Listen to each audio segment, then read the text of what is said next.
الله الرحمن الرحيم إن الحمد لله نحمده ونستعينه ونستغفره ونؤمن به ونتوكل عليه ونعوذ بالله من شرور أنفسنا ومن سيئات أعمالنا. من يهده الله فلا مضل له ومن يضلل فلا هادي له وأشهد أن لا إله إلا الله وأن محمدا رسول الله صلى الله عليه وسلم. جوانان عزیز، برادرای محترم، خواهرها و مادرایی که تشریف دارن، ریش سفیدا و بزرگایی که تشریف دارن، علمای محترم، استادای عزیز، السلام علیکم و رحمت الله و برکاته. چیزی که بسیار برای ما و شما مهم است و او شب دیگر هم براتان درس گفتم که حالی که کمرتان برای دین اسلام بسته کردین، باید بفهمین که نواقض اسلام وجود داره که ایمانت را چی میکنه؟ مشکنانه. این نواقض به خاطر از این میخوانیم که ایمان خدا چی کنیم؟ حفظ کنیم. چرا که عالم شیطان بازی داده نمیتونه. اینال اولین نواقض براتان گفتم که اینال اولین شکننده از شکننده های ایمان براتان گفتم که چی بود؟ شرک بود. این تشریح کنم، باز تکرار نمیکنم. من لم یکفر المشرکین او شک فی کفرهم او صحح مذهبهم. یعنی کسی تو فکر بکن که نه یهودیت هم درست است، نصرانیت هم درست است، مثل که حتی کتابان نوشته شده که ادیان حق نوشته شده. چی صراط های مستقیم. چی معنی صراط های مستقیم؟ او یک آدم است که چند وقت که چیز خوب داشت زدنش مرتد ساختنش. او چی نوشته که صراط های مستقیم. منظورش چی است؟ یعنی که یهودیت هم مستقیم است، نصرانیت هم مستقیم است، هندویسم هم مستقیم است. و کسی که او تعقیده داشته باشه این سبب چی میشه؟ نقض ایمانش میشه. چرا؟ به خاطر که این گپش ضد آیت قرآن است که آیت قرآن الله چی میگه؟ ان الدین عند الله الاسلام. دین به نزد الله اسلام است. دیگه دین الله نمیپذیره. ناقض چهارم از نواقض اسلام چی است؟ و من اعتقد ان غیر هدی النبی صلی الله علیه و سلم اکمل من هدیه. یعنی اگر کسی تو فکر کنه که والله بغیر از هدایت رسول الله صلی الله علیه و سلم، چون رسول الله صلی چی میگه؟ رسول الله صلی الله علیه و سلم میگه که فان خیر الحدیث کتاب الله و خیر الهدی هدی محمد صلی الله علیه و سلم. اینو اگر کس فکر کنه که نیست بهترین هدایت رسول الله صلی الله علیه و سلم نیست، این چی است؟ این انسان از دایره ایمان میکشه. مثل که بعضی گروه های پیدا شده، شما میبینین این گروه ها چی هستن؟ گروه هایی هستن که حدیث رد میکنن. ما این حدیث قبول نداریم. عظمت حدیث در چی است برادرای محترم؟ تمام مجتهدین اسلام، خواه از سلف است خواه از خلف است، از مجتهدین گپشان وحی نیست. اگر گپ هر مجتهد با حدیث صحیح رسول الله صلی الله علیه و سلم تکرار میکنه، ما تو باید چی رو بفهمیم؟ عزت و عظمت احادیث رسول الله صلی الله علیه و سلم. چرا؟ به خاطر که قرآن برای ما چی میگه که و ما ینطق عن الهوى ان هو الا وحی یوحی. پس آنچه که از زبان پیغمبر بر ما تو رسیده، احادیث صحیحه که مربوط دین از بر ما تو دین تشریح میکنه، این وحی است. از این خاطر ادب با رسول الله صلی الله علیه و سلم اینمی هست که ما در منهج قرآن و سنت چی هست که ما و شما هر عالم احترام میکنیم و برش هر عالم رحمت الله علیه میگیم و برش دعا میکنیم که ربنا اغفر لنا ولاخواننا الذين سبقونا بالایمان. پروردگار اونا را مغفرت بکن. لکن منهج حقیقی چی است که گپی ای علما وحی نیست، اجتهاد است. اما آنچه که از زبان رسول الله صلی الله علیه و سلم برآمده است او چی است؟ وحی است از جانب الله. اینال بی حرمتی در حدیث، بی حرمتی در وحی الهی است. و کسی که بی حرمتی در وحی میکنه این بی حرمتی به خالق متعال میکنه و این از این خاطر این در کفر میرسه. از این خاطر هر کسی که از این خاطر علما چی میگه و من اعتقد ان غیر هدی النبی صلی الله علیه و سلم اکمل من هدیه، از این خاطر بازی چی میشه اینا میگه که چیست او حکم غیره احسن او حکم غیره احسن من حکمه كالذي يفضل حکم الطواغیت على حکمه، مثل که بسیاری مردم هست حکم طاغوت را نسبت به حکم رسول الله صلی الله علیه و سلم چی میکنن برتریت میکنن. طاغوت چی است؟ طاغوت بعضی طاغوت ها کی هستن؟ اول طاغوت کسی است که قانون ضد شریعت الله میسازه و مردم به او دعوت میکنه. بنابراین تمام قوانین چی کمونیسم است، چی سوسیالیسم است، چی دموکراسی است، اینا کل از اینا یا در جمله طواغیت هست و قرآن میگه فمن یکفر بالطاغوت، اول باید به دموکراسی کافر شوی. چرا به دموکراسی من کافر هستم؟ به خاطر ازی که در دموکراسی چی میگه حکومت مردم توسط مردم برای مردم. کو که الله اینجا است در دموکراسی سعی در تعریفش اگه کلمه الله میامد به احتمال صحیح است، میگه نه حکومت مردم توسط مردم برای کی؟ برای مردم. یعنی حکومت هم مردم میسازن، قانونش هم مردم میسازن، تطبیق هم مردم میکنن. بنابراین اینجا این حکم طاغوت است. بسیاری کسا فکر میکنن که والا دموکراسی خو چی هست؟ دموکراسی انتخابات سیاستی است. نه برادر، دموکراسی فکر است، اندیشه است، به اساس یک عقیده پیش میره. ما دموکراسی رو در هندوستان فهمیدم، ما دموکراسی رو در اروپا فهمیدم. در هندوستان رفتیم کل استادای پانتون از 20-30 نفر استاد، یک استاد ما کسایی که در پانزه علوم اجتماعی هستن پوهان صاحب زدران هم میفهمن میشناسن. پوهان زدران ما که در مجلس رفتیم رئیس امو پانتون چیز بود اندراگاندی اینستیتوتش، اونجا ما رفتیم 20 روزه سمینار اقتصاد داشتیم، میخواستیم اقتصاد کپیتالیستی رو بفهمیم. همین رئیس پانتون ما رو میمان کرد. پوهان صاحب زدران برازی گفت که پروفسور ما یک پیشنهاد داریم. گفت چی پیشنهاد داریم؟ گفت شما همیشه در میمانیاتون اونجا یک میز شراب ماندگی است. گفت ما مسلمان هستیم برای ما شراب نمان. او در یک کلمه گفت پروفسور، او جواب پذیر گفت پروفسورا اینجا نظام دموکراسی است، دموکراسی ما شراب حلال گفتن، بناهن ما شراب میاریم سر میز میمانیم. ای که تو نمیخوانی this is your business. we believe on democracy. از این خاطر دموکراسی، کپیتالیسم، سوسیالیسم، داروینیسم یا کلش در جمله چی میه؟ در جمله طواغیت میه. کسی که میگه که دموکراسی از شریعت رسول الله که بهتر است، ای چی میشه؟ ای از ایمانش ناقص میشه. بازی نخورید. اصطلاحات غربی را که از خارج میه این از زبان منافقای افغانستان یاد نگیرید، از زبان کافر اصلی یاد بگی. در اروپا چرا کافر هم دروغ نمیگه، مسلمان هم دروغ نمیگه، منافق دروغ میگه. کافر ما در اروپا رفتیم، مثلا در اروپا میری برش یک مشروب برات یک چیز میخری، پرسانش میگیری که در بین از این مشروب is there some alcohol؟ بس میگه yes 3% alcohol. دروغ نمیگه، بله 3% الکل است. پرسانش کنی که do you drink alcohol؟ میگه yes. دروغ نمیگه، میگه بله من شراب میخورم. اما منافق شراب میخوره با صبح دان خود پوت میگیره میگه روزادار هستم.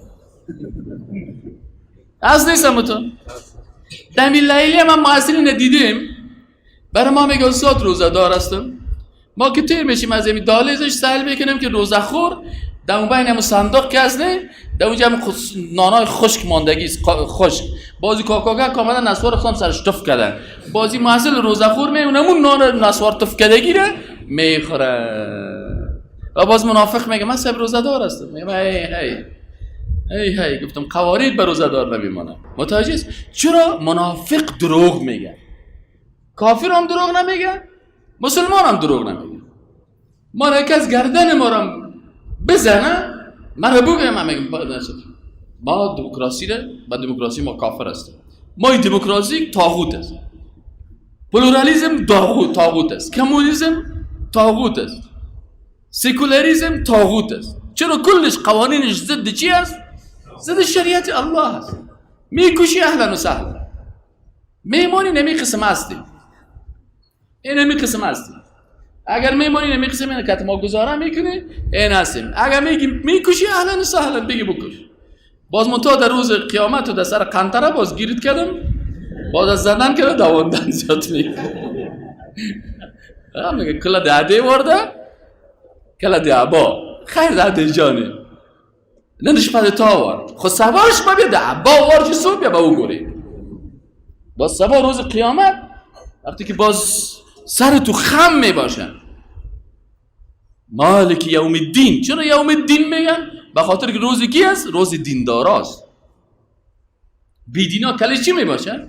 خم می باشن. دیگه از نواقص ایمان چی هست؟ الناقص الخامس من ابغض شیئا مما جاء به رسول الله صلی الله علیه و سلم ولو عمل به. اگر یک کسی یک سنت سعی بسیار خطرناک است، اینه بسیار فکرتان بگیره. اگر یک کسی یک سنت از سنت های رسول الله صلی الله علیه و سلم بد ببینه ولو که به اون سنت عمل هم بکنه، اینه میگه از دین میکشه، ناقص ایمان است. وقتی که فهمیدی که سنت از سنت های رسول الله صلی الله علیه و سلم است، اگر عمل هم نمیکردی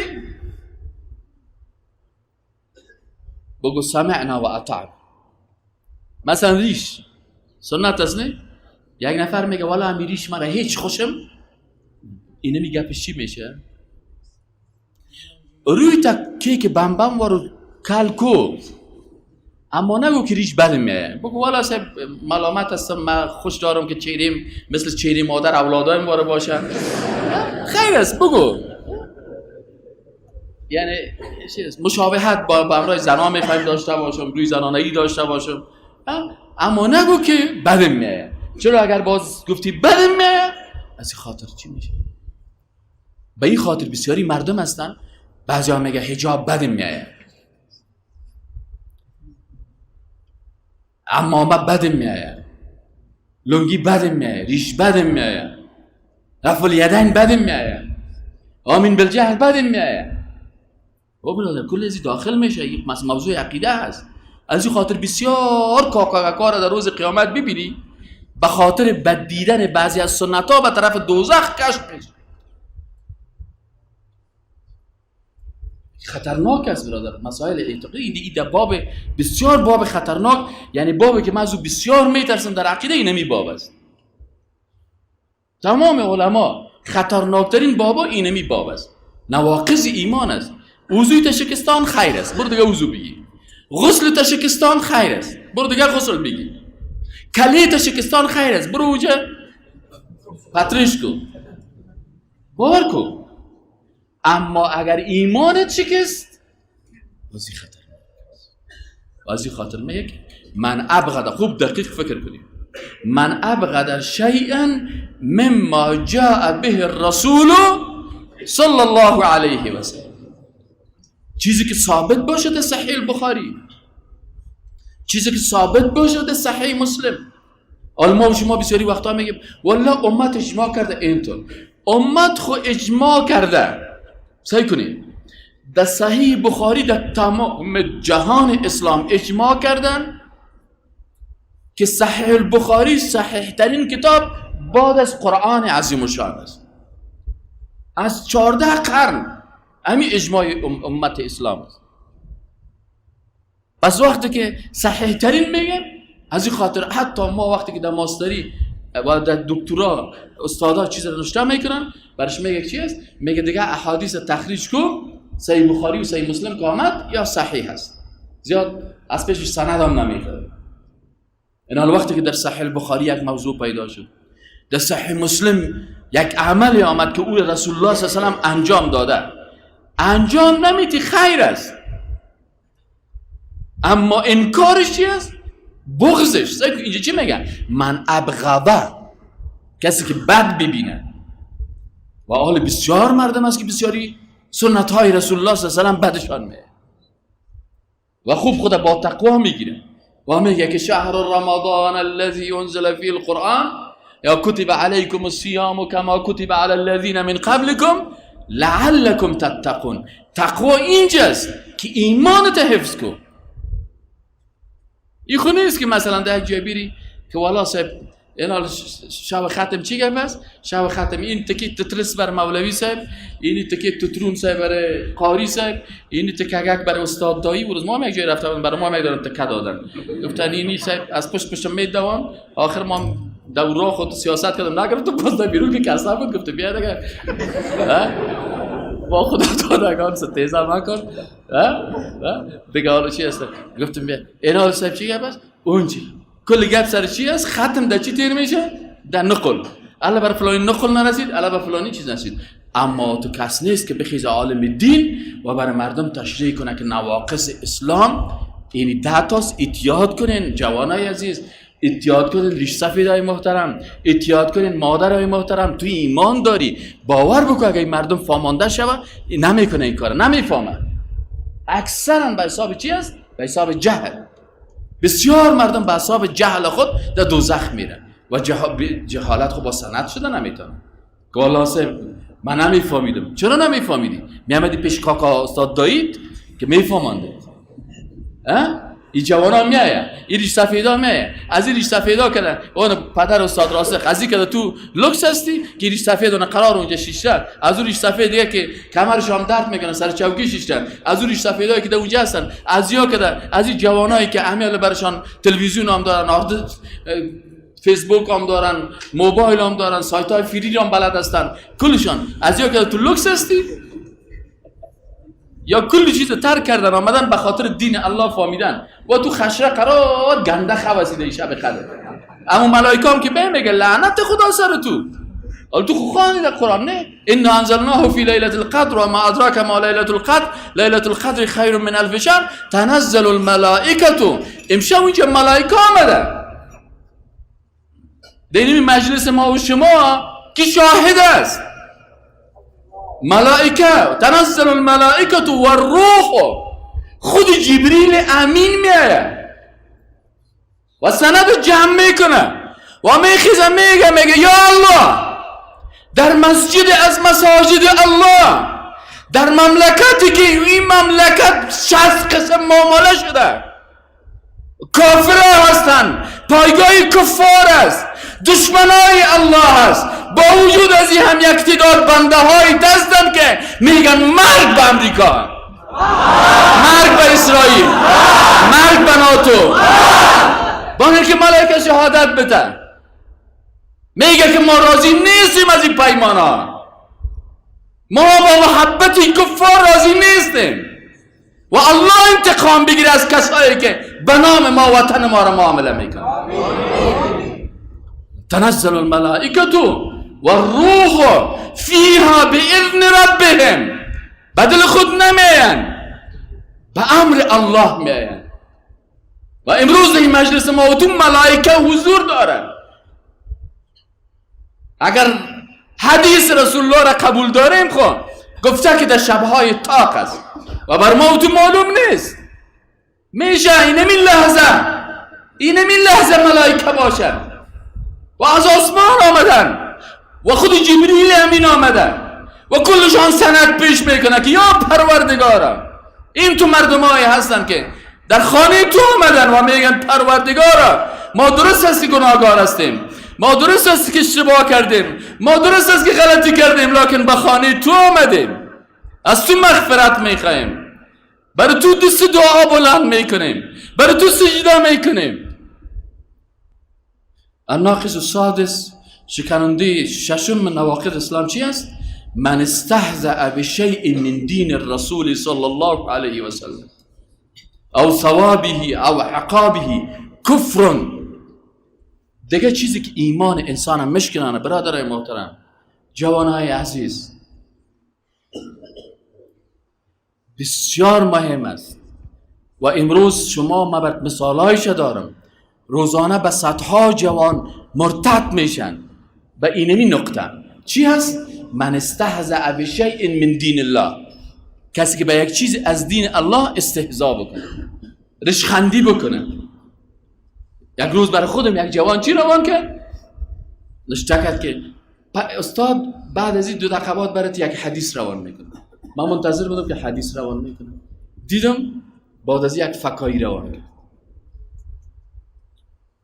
استهزا شد به حدیث نشد. بگو مولوی صاحب از نیست 100%.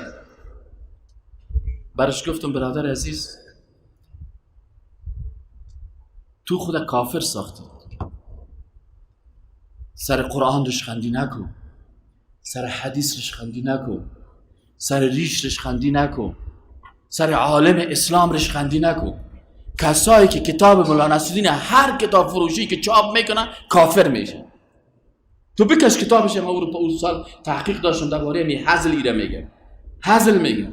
آیات قرآن چی میگه؟ آیات قرآن چی میگه؟ سیکو وقد روى ابن جرير وابن ابي حاتم وابو شيخ وغيرهم عن عبد الله بن عمر رضي الله عنهما قال رجل في غزوه تبوک. خوب فکرتان بگیرین، باور بکنین ما بسیاری جای ما اینجا نامدیم که بیانیه بتیم، ما اینجا نامدیم که مثلا وقت شما را ضایع بکنیم. وقتتان بسیار قیمتی است، این شب قدر بسیار قیمتی است، این علما گپایشان بسیار قیمتی است، لکن از دل درد میخوایم براتان گپ بزنیم. خیلی است که وقت از یارم میگیرم، به خاطر که جوان مسلمان ما، جزاک الله خیر، جوان مسلمان ما بفهمیم که این جوان ما، ایفی از این جوان ما که با عمیق قدر اخلاص در این مسجد آمده، ما عمیق اخلاص بکنیم که همین واقعیت و حقیقت ای باید بفهمه. سعی کنین برادرای محترم این قصه را بسیار در پیش چشمتان همیشه در فکرتان داشته باشین. میگه از عبدالله بن عمر رضی الله تعالی عنهما میگه که قال رجل فی غزوه تبوک فی مجلس یومین. رسول الله صلی الله علیه و صحابه کرام در غزوه تبوک بودن، در یک مجلس شیشته بودن. این یامت خیز بر از دیدگاه چه قسم میگن ما رأینا مثل قرائنا هؤلاء، میگه ما ندیدیم مثل از این قاریا واره. اونجا قاریا کی هستن؟ اصحاب رسول الله صلی الله علیه و سلم است، شخص رسول الله صلی الله علیه و سلم است، آل بیت رسول الله صلی الله علیه و سلم است. میگه ما رأینا مثل قرائنا هؤلاء ارغب بطونا. یا چی هستن؟ توی قاریا هستن که شکمای خدا بسیار خوش دارن. از جا که گفت ارغب بطون ولا اکذب السنن، از جا که میگن بسیار دروغگوی هستن. صحابه را دروغگوی میگن، صحابه را مثلا شکم پرست میگن. ارغب بطون یعنی چی؟ شکم پرست هستن. ولا اجبن عند اللقاء، بسیار جبون هستن، ترسو هستن. صحابه رسول الله صلی الله علیه و سلم میگن. فهمیدین نه؟ فقال رجل في المجلس كذبت، یا کسی برش گفت که دروغ گفتی، ولكنك منافق، تو منافق هستی که تو جملات چطور جرأت میکنی که بر رسول الله صلی الله علیه و سلم و اصحاب رسول الله صلی الله علیه و سلم در غزوه تبوک تو بخیزی جملات بگویی؟ برش میگه که لاخبرن رسول الله صلی الله علیه و سلم، لاخبرن رسول الله صلی الله علیه و سلم، ما خبر میتم حتما این گپ تو رو بر رسول الله صلی الله علیه و سلم خبر میتم. ما چی میکنم؟ گفت ما این گپ تو رو بر رسول الله صلی الله علیه و سلم خبر میتم. خب فبلغ ذلك رسول الله صلی الله علیه و سلم، میگه وقتی که این خبر بر رسول الله صلی الله علیه و سلم چی شد؟ میگه و نزل القرآن، جبریل امین فورا صاحب خدا رساند به رسول الله صلی الله علیه و سلم و برش وحی را آورد. قال عبدالله فانا رأیته، میگه من امی شخصی که میگه پزده بود، میگه دیدم متعلق به حقب ناقه رسول الله صلی الله علیه و سلم. میگه من دیدم که دم کمربند شتر رسول الله صلی خدا چی کرده؟ کشال کرده. و چی میگه؟ و هو یقول یا رسول الله انما كنا نخوض و نلعب. ما خود مزاق میکردم، ساتیری میکردم، فکایی میگفتم، خوشطبعی میکردم. و میگه رسول الله صلی الله علیه و سلم از سر شتر برش میگفت که ابالله و آیاته و رسوله کنتم تستهزئون. با الله، با آیات الله، با رسول الله برای تو استهزا میکنی؟ قد کفرتم بعد ایمانکم لا تعتذروا، عذر نکن، کافر شدی بعد از ایمانت. یکی از نواقض ایمان چی هست؟ ایمانم مشکلان کافر میسازه، استهزا است. بکی؟ به شعائر الله. بکی؟ شعائر الله. قرآن شعیره از شعائر الله است، سنت شعیره از شعائر الله است، علمای اسلام شعائر از شعائر الله هستند. رشخندی کردن سر از اینا چی میشه؟ کتاب مولانا نصرالدین جور کرده، این مسلمان است؟ نویسنده از این مسلمان است؟ شاید فکر کنم من مسلمان است. عکس یک مولوی رو آورده، ریشی کلان داره، لنگیش لنگی مولا. خوبی کتاب من خریدم، آوردم، اکثرش تحقیق کردم. وقتی که سعی میکنم کل چیزش خوب، یک مولوی آورده، باز یک دارن خرم آوردم، باز فکایی ها را جور میکنن و او را با سرچپه سر خر میشانن. خنده نکنین، کافر شد مردکه، برش بفهمان، بگو کافر جان. انتشارات کفری، فکایی گوی کافر. اصلا این نصرالدین که است، ایره که میگن ای در عربی را جحا میگن. در عربی چی میگن؟ جحا میگن، به معنای مسخره.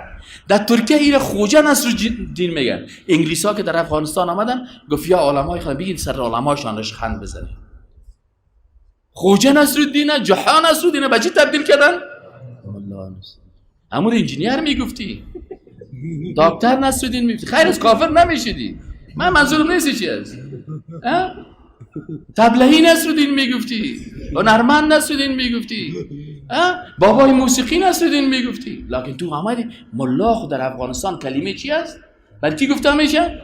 برای کسی که او عالم دین است. با وجود است که ما مثلا در 15 شرایط هستیم، رتبای کتا کتا داریم، پوهنوال و پوهندو، یه پای ما در کجا است؟ در پوهندون است. اما در بیرون که میریم کلگی میگم ملا ظاهر صاحب خوب هستی؟ اینه ولی که در شریعت دکتران بگیری در پیش مردم ها چی هستن؟ ملا صاحب خوب هستی؟ ملا ظاهر جان مرا اون دو طرف کوک است، کلش ملا ظاهر میگه. اینا به خاطر ازی که ما چی نخوانده؟ شرایط. اینا هر کسی که دین خوانده، قرآن خوانده، حدیث خوانده، از این خاطر استهزا. و اون شودگان براتون گفتم که دمی که میگه مثلا در آسمان یک دونه ملائکه هست، نه؟ همین ملائکه‌ای که امشب میاد بشرمانیش. تومت میکنه. در آسمان یک تا ملائکه سر الله تومت میکنه. الله خبر داده در قرآن. ملائکه خو مربوط غیب است. در دستش دول است. او بچه دول چی؟ او ملائکه نیست، او بابا کلان خودت است که در دستش دول است. تو غلط کردی. نمیگه که بابا کلان ما یک دول داشت، هر جایی که مولا را میدید دول میزد. خب مولا میرفت نگاه بسته کردن، بابا کلان از این دول چی بود؟ این قصه را گرفت جور کرد، سر ملائکه تومت کرد. اگر میگه بابا کلان ما دول چیست؟ فاسق میشه. اما دیگه کافر میشه. دیگه کافر میشن. از این خاطر برادرای محترم، آل فعلا فکایا برآمده، بسیاری وقتا سر خالق فکایی میگن. ما شنیدیم یک روز یک کس میگم گفتم دیاد کو برادر کافر میشی. نه یک مسخره. او برادر نکو که کافر میشی. سر پیغمبر فکایی میگن، سر قرآن فکایی میگن، سر حدیث فکایی میگن، سر علمای اسلام فکایی میگن، سر امام بخاری فکایی میگن، سر امام مسلم فکایی میگن. بسیار این نمی هست چی میشن؟ این بسیاری وقتا یا چی میشن؟ یا در کفر و چی هستن؟ و حتی در تو مجلس ها بیادر اگر اتو مجلس ها بود نشینین، گوش نگیرین، امو چیز شد. چرا؟ سيكون خطرش ده چی است؟ وقد نزل عليكم في الكتاب ان اذا سمعتم آیات الله یکفر بها و یستهزأ بها. اگر میگه یک مجلس بودین ولو که استادت سر قرآن و دین بعض شاگرد است استادش ششخندی میکنه. بعضی استادای کمونیست بیدین است، فهمیدی یا نه؟ او مسخرگی میکنه یا قرار شیشه که باز نمره ما را کم نمیکنه. در چی داخل شدین؟ میگه اگر در یک جای دیدی که آیات الله یکفر بها و یستهزأ بها، سر آیات الله رشخندی میکنه، فلا تقعدوا معهم، کتش در یک مجلس نشینن حتی یخوضوا فی حدیث غیره، تا کی مجلس ترک کن از این گپا در سخن. انکم اذا مثلهم، اگر شما این کار کردین در این مجلس شیشتین، در یک مجلس کمونیست شیشتی و کمونیست کمپیر خدا شرمانده با خدا زدگان ستیزه مکن که خدا زدگان را خدا زده، زور خدا زده شرماندهش، فهمیدین؟ اما در مجلس شگر تو شیشتی، آیت قرآن چی میگه؟ میگه انکم اذا مثلهم، شما هم در جمله از وای حساب میشه. در مجلس بیدینی حالا روز کس آمده صاحب من یک جای محصل هستم. خب چی کردی محصل هستم؟ در سوال امتحانم آمده عایشه زناکار بود، عایشه کافر است، عایشه فاسق است یا تمامش صحیح است. استادی چطور میشه؟ من گفتم مگه اولیش هم سال گرفتی کافر هستی، دومش هم کردی کافر هستی، سوم هم هستی کافر هستی، چهارمش هم گفتی کافر هستی و کفر کلانتی است که در پانتون کافر چرا درس میخوانی که تو سوال بر تو میاره؟ تو چطور تو پانتون میری؟ فیسی را که میتی خود تو ده حرام داخل شد. باز می از ما سوال میکنه. ناقص هفتمش چی هست؟ سحر است. سحر خود شما میفهمین که این سحر و جادوی گپاست، یک بحث بسیار. کسایی که پیش فالبین میره، امیرم به خبرتان میگم که کسی که پیش فالبین میره اول خود فالبین لالا کافر است. انال فالبین چرا کافر است؟ فالبینه که میگه من روی تاله میبینم، فالبین کاهن صاحب به خاطر چی؟ ادعای علم غیب میکنه. مثلا میگه بگیم او فلانی خان آجی صاحب با که یک فال تا ببینم اینه بخیر 6 ماه بعد یک زن میگیری بزن دوستات راسخ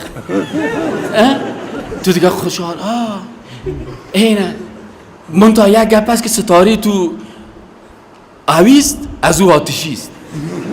من برای تبدیلش میکنم، یعنی تقدیرتون چی میکنم؟ تبدیل میکنم. انال این نفره که این ادعا را میکنه علم غیب ادعا کرد نکرد، تغییر تقدیر ادعا کرد نکرد. الله تو را بچه میتم، دختر میتم، من بعد بچه میسازم، یک تاویز بچه میتمد. فهمیدی یعنی؟ انال چی شد؟ این کافر شد به خاطر که صفت از صفات الله را به خود چی کرد؟ نسبت داد.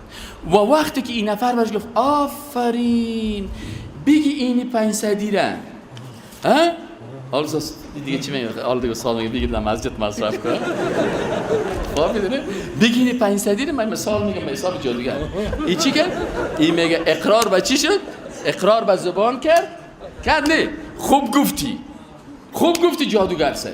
و اینی 500 را بگی تصدیق، اقرار به زبان کرد، تصدیق در قلب کرد و 500 یک داد، عمل بالجوارح شد. صحیح شد نه؟ پس کسایی که پیش فالبینا میشینن مطلقاً کافر میشن. دیگه الناقض الثامن من نواقض الاسلام، اشتمین ناقص از شکننده های اسلام و ایمان چی است که مشکلان ایمانه؟ سعی چی میگه؟ مظاهرة المشرکین و معاونتهم علی المسلمین، کسایی که کفار نصرت میکنن و ضد اسم مسلمان ها در پالوی از او قرار میگیره و این بسیار خطرناک است. آیت قرآن چی میگه؟ و من یتولهم منکم فانه منهم، هر کسی که تولا کرد.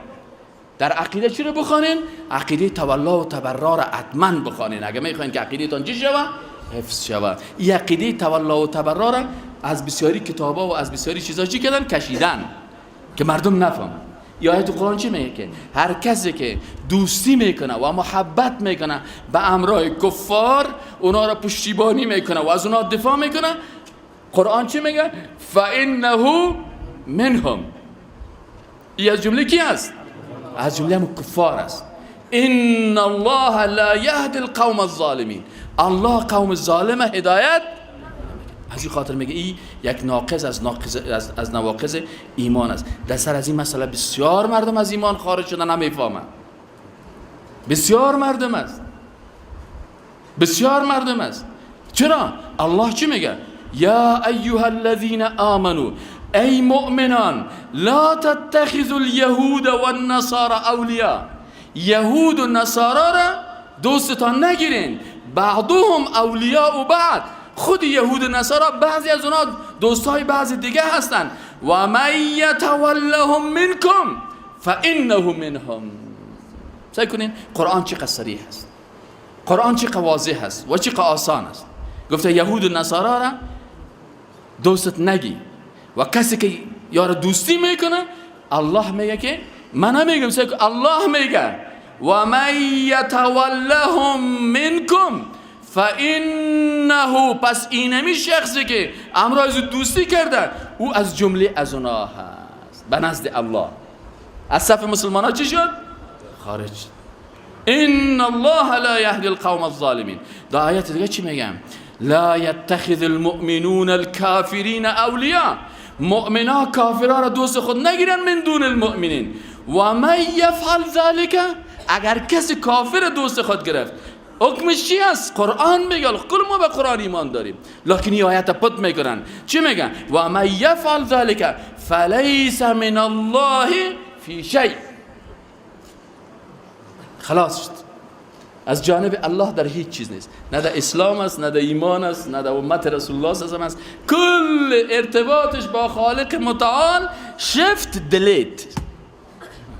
برو گم شو میگن حالا گرامکت جان.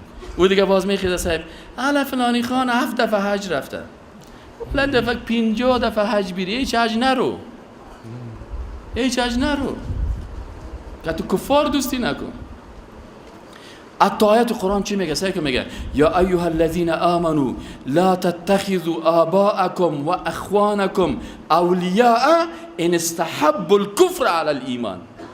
اگر پدرت و برادرایتان کفر بر ایمان ترجیح میداد، ایره دوستت نگی، پدرت دوستت نگی. خلاص شد. ارتباط مسلمان با مسلمان به اساس ایمان است. وقتی که پدرت و برادرت کفر ترجیح میده نسبت به ایمان، میگه چی گو؟ یا ایها لا تتخذوا. سعی خوب آیات قرآن دقیق سرش فکر بکنین. یا ایها الذین آمنوا لا تتخذوا آباءکم، نگیرین پدرایتان را، و اخوانکم و برادرایتان را اولیاء دوستانتان، این به شرطی که استحب الکفر، یا چی کنن؟ ترجیح بتن، خوش داشته باشن کفر علی الایمان. بگه نه کفر صاحب خوب است، بیدینی خوب است، روسا خوب هستن، امریکایا خوب است، قانون امریکا خوب است. تو دیوان هستی آمدی اسلام ما کم گرفتی. این حال ایره میگه